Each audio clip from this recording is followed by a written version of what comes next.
Apostle Marvin Vito. Welcome to this morning's edition of Order My Day. Now we declare of our day that this is the day that the Lord has made, and we will rejoice and be glad in it. Now I want you to understand that no matter what we are going to face today, we've already purposed, we've made it an intention of ours that we are not going to be deterred or moved by how our day goes, because we know who we are. So conditions might be contrary around our lives, but our disposition in God does not change, because we know He is our God. He is true. He remains faithful. He remains faithful to us. So you might be facing your "oh, how long, oh God" moment, but it should not deter the state of your disposition in God. What is that state? To rejoice. So joy comes from the revelation that we have of God, not based on happenstances. So we find that with David, in the book of Psalm chapter 13, we started off looking at how he is facing his "oh, how long, oh God" moment,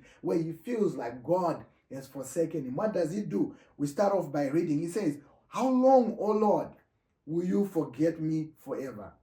How long will you hide your face from me?" So he felt like God was far away. But what did he do?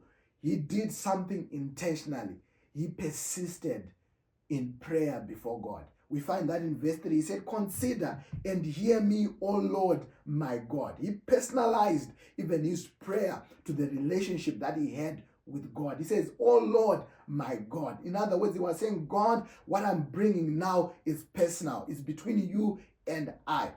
I'm going to obtain a testimony that is personal based on the relationship that I have with you." So today, may you retrieve a personal testimony. I know you've heard remarkable things of what God has done for others, but as you are in your "oh, how long, oh God" moment, may the God that you serve be your personal God. "Oh, thank you, Jehovah, you are my personal God."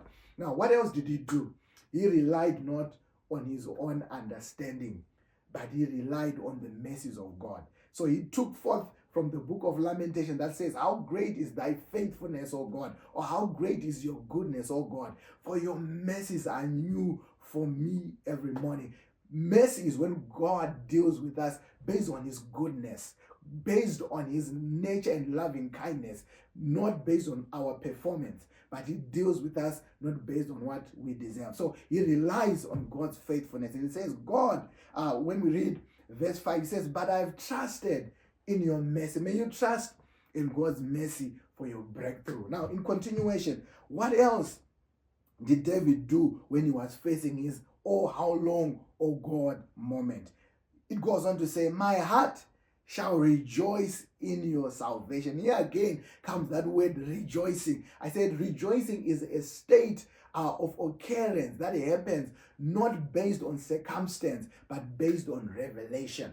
What's the revelation that David must have had? That God does not know any failure. He says, "I rejoice in your salvation," not in the problem, not in the circumstance, not in the situation, but in God's salvation. So when you trust in God's salvation, you are saying, "God, you know no failure. Neither am I going to fail." Actually, it's an abomination. It's an error to think that God will start failing in your circumstance and in your situation, because he knows no failure. Look at his history. Look at his track record from eternity past to eternity future. There is no inclination or indication that God will ever be a failure, or that failure will come near his vicinity. He's a God of victory. So purpose to have the revelation that brings you to victory, that God knows no failure, and purpose that because of that revelation, it's what's going to determine your disposition in God, that I'm not going to be affected by circumstance. I find Paul